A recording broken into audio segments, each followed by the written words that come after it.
Tatlong beses nang nagtangkang magpakamatay si Kuya Warren dahil pakiramdam niya ay wala na siyang silbi at inuulan pa ng pangungutya ng maraming tao. Kumuha ng tali si Kuya Warren para wakasan ang kanyang buhay, ngunit nabali ang kahoy na pinagtalian niya kaya hindi natuloy ang trahedya. Ano kayang nangyayari sa puso't isipan ni Kuya Warren kung bakit naiisip niya ang mga ganito? Tara at ating kapulutan ng aral, ang kwento ng buhay. Hanggang ngayon ba nasasaktan pa kayo pag binubuli kayo? Minsan po, munti na po ako nag-suicide dahil po doon. Kasi po, minsan po nadidepress po kami. Doon sa pangbubuli. Opo. Ba't ano ba yung pakiramdam? Ba't gano'n naman yung parang susuko ka na? Kasi hindi po ako makahanap ng trabaho. Tapos, gusto magtrabaho, wala siyang mahanapan. parang Pakiramdam mo parang useless ka gano'n?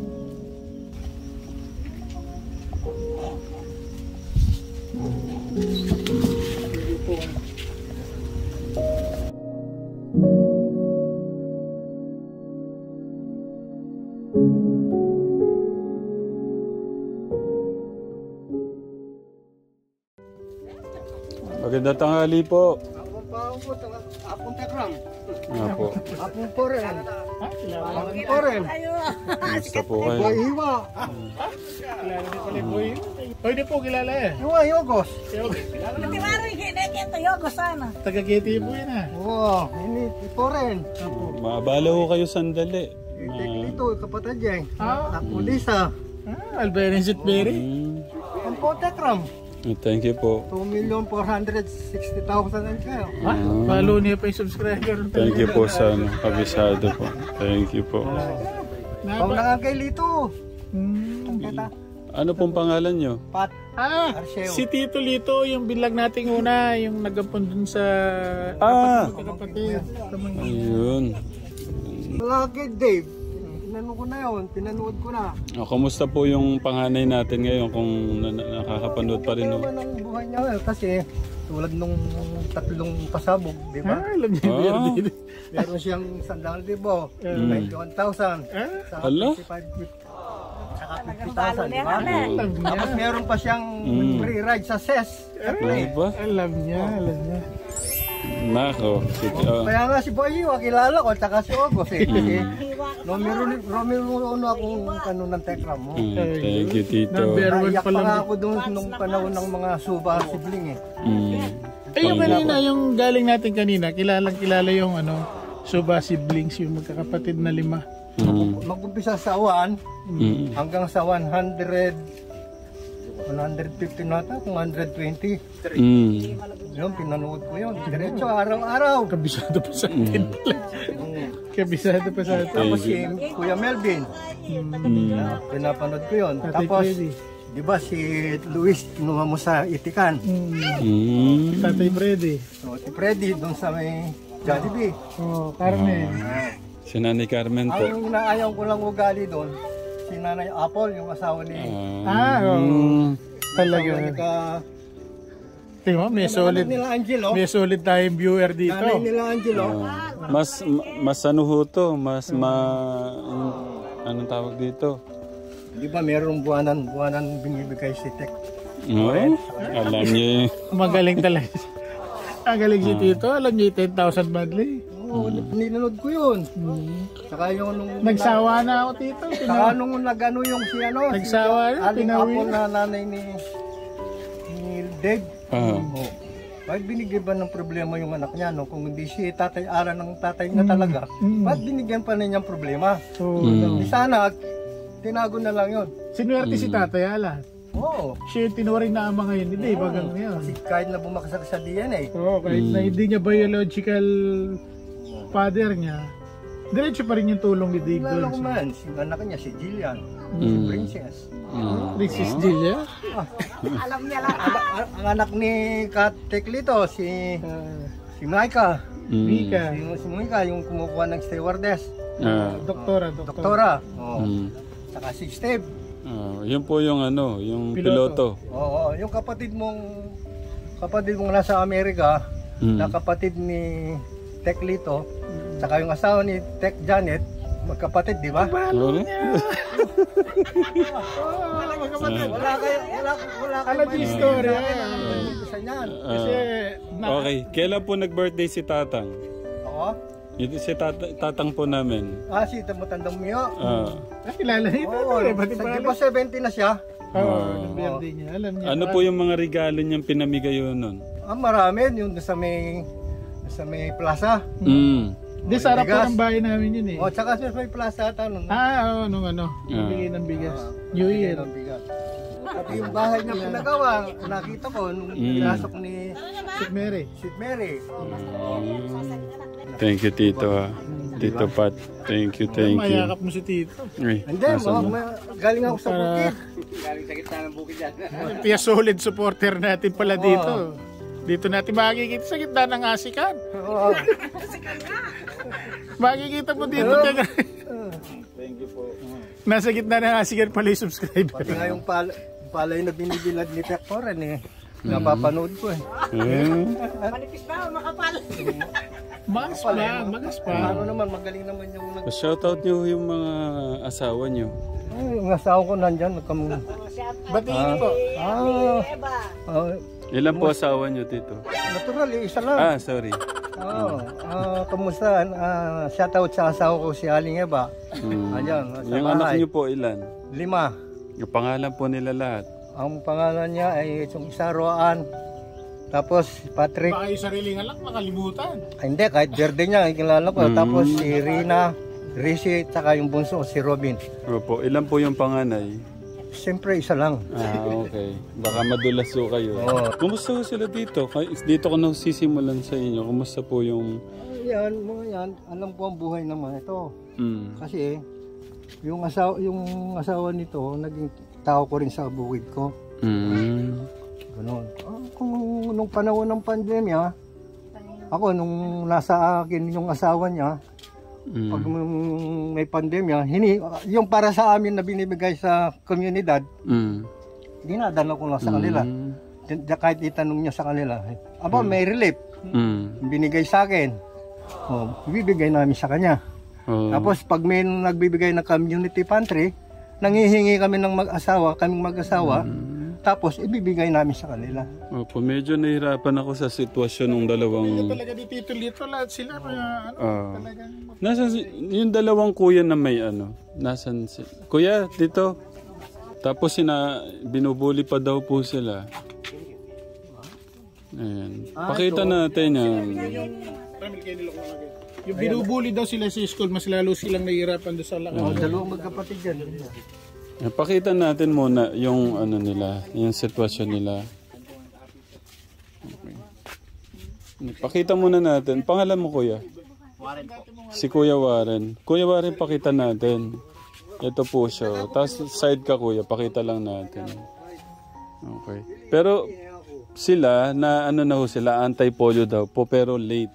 Na late daw po yung anti-polio nila. Kaya, kahit meron, na pa rin. Ang inaano ko niyan, katagalan, tinatanong ko kanina sila kung lumalala ba yung pakiramdam nila, kung palala pa. Kaysa sa dati. Anong pakiramdam nyo? Grade 4 daw sila, siya nung grade 4, nung niya naramdaman eh. Yung isa nung grade 5 siya. Kuya Warren, pangalan mo, di ba? Si Kuya? Gabriel. Sige, tayo ka nga. Tapos, side kayo pag ganun. Yan. Hindi, huwag kayo harapan sa kabila. Yan. Kung mapapansin nyo ka, Tekram, yung likod, parang medyo nakaliyad. Patag. Patingin nga. Yung isa nakabuhay. Ay, oo nga. Oo nga, lubog yung dibdib.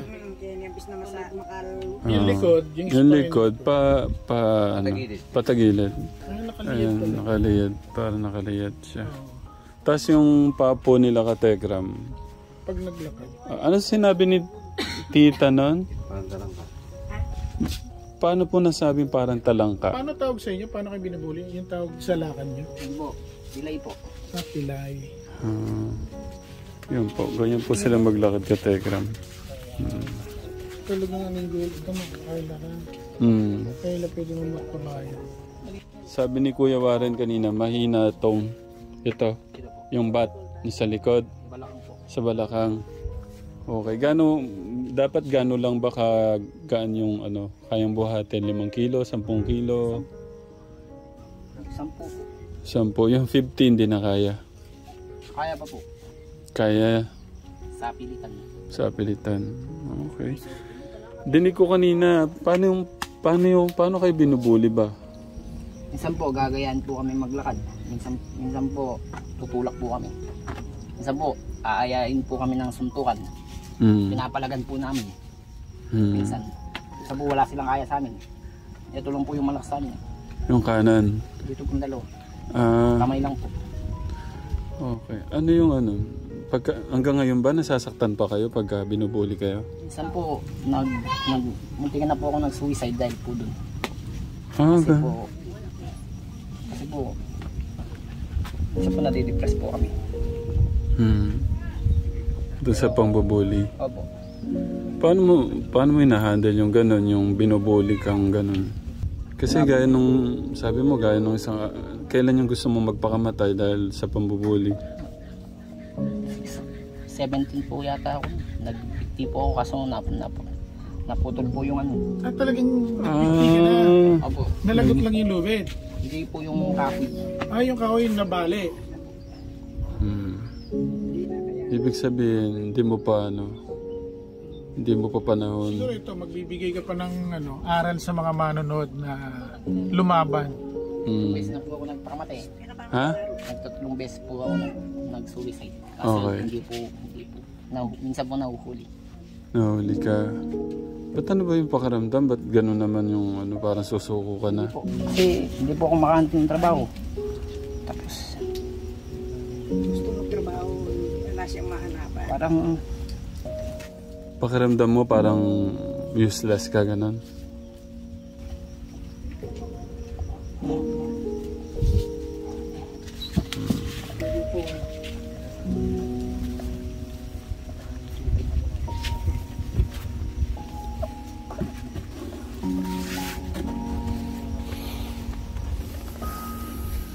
Sige, labas mo yun. hanap po kasing wala po silbi.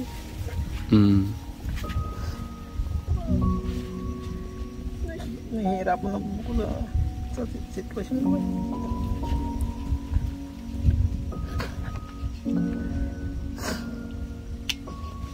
Tsaka gusto ko rin pong makatulong kasi nahihirapan po kami sa buhay eh. Kaso wala po. Sa bahay lang po kami.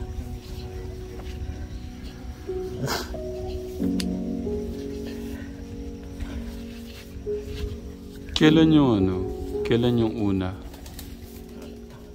Ano po, grade 7 po. Grade 7. Kailan yung pangalawa? Gaano katagal lang sinunod? Grade 8 po ata. Tapos yung huli po, grade 11. Hindi po natutuloy. Sino nakahuli? Nakakahuli sa'yo yung dalawa? Lola ko po. Yan sabi ng lola mo nung nahuli ka? Nagalit po siya.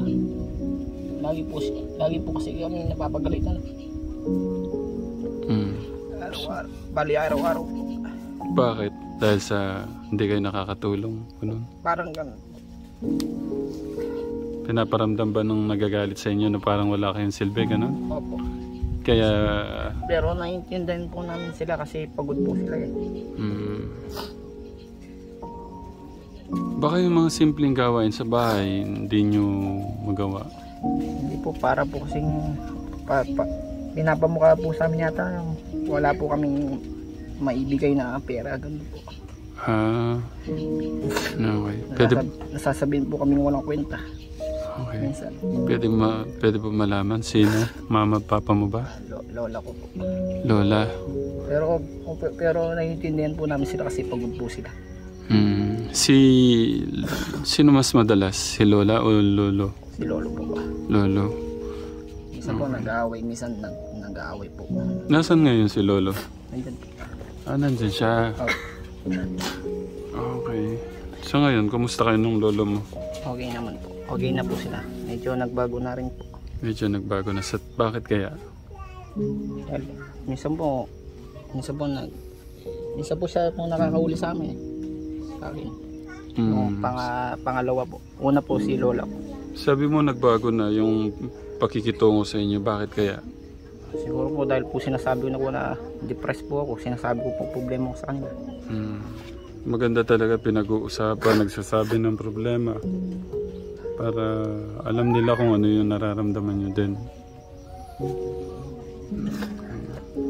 Minsan po kasi naiingit ako sa ibang lalaki. Kasi sila po malaki katawan.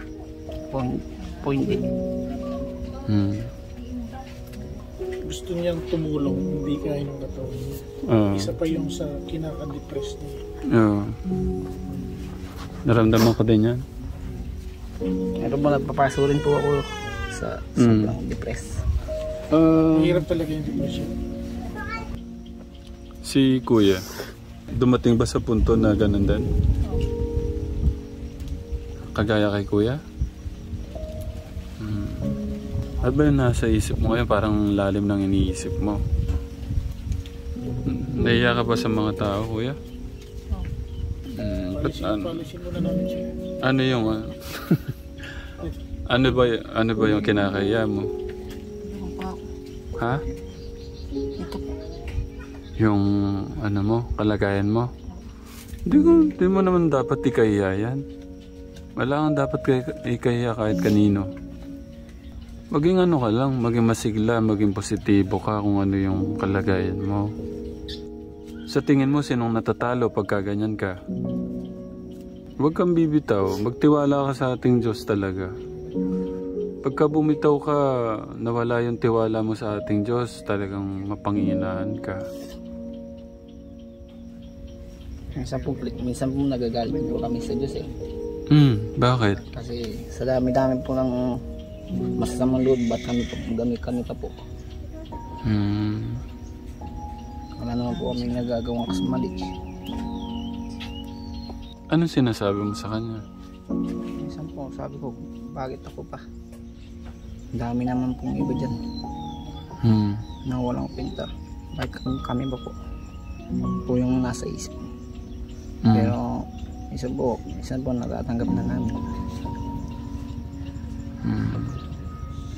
Ilang beses mo tinanong ang ating Diyos na ganun? Minsan po kapag depressed po. Ano yung sinasabi mo po sa kanya na iba? Minsan po pinapanalangin ko naman po na mamatay po ako. Hindi naman po nangyayari. Ba't di ka ba masaya sa buhay mo ngayon?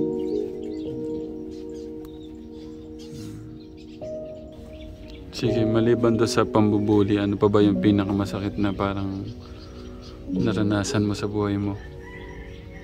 Yung sa papa ko po. Pwede palakas ng boses? Sa papa ko po, yung sinabi niya po sa amin na wala po kaming kwenta. Nasabi ni papa niya yan? Galit po ako talaga kay papa ko. Nung bata po kasi ako, pinubugbog po ako.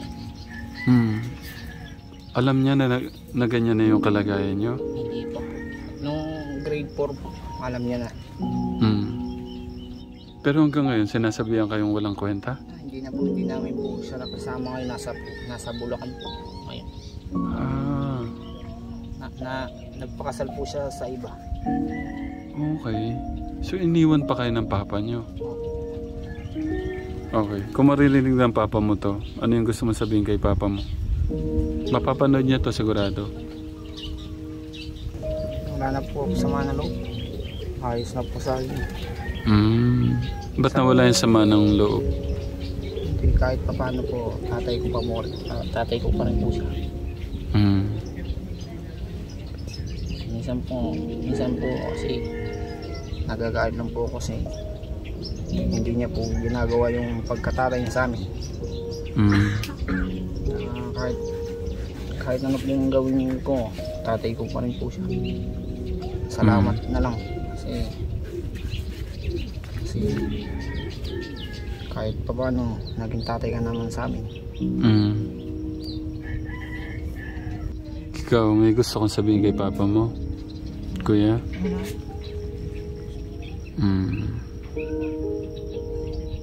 Ba't ikaw gusto mong magpakamatay dati? Ano ba nasa isip mo nun? Kuya? Lagi po siya kasing, lagi po siyang binubuli sa school eh. Tsaka hindi po siya sinasali sa grouping po. Pag-re-recite po, hindi po siya sinasali. Pati sa? Sayawan po hindi po sinasabi. Pero gusto mong sumali? Sige. Sinasabi ko naman po sa kanya na hindi niya po kaya. Kumusta yung grade 1 to grade 12 mo sa school? Hindi po masaya. Lagi po nabubuli. Hindi masaya, lagi nabubuli. Minsan po makakahanap pa lang ng... Meron po akong mga kaibigan, 4 po kami. Sila po yung nagparamdam na... Special ka? Opo. O na pare-parehas lang kayo? Opo. Anong mga pangalan? Si Ronel po, Ronel Macaraig, Romel Salvador, tsaka Richard Pulido po. Ano yung gusto mo sabihin sa kanila? Ay, mapapanood ka nila. Salamat kasi pinaramdam mo sa akin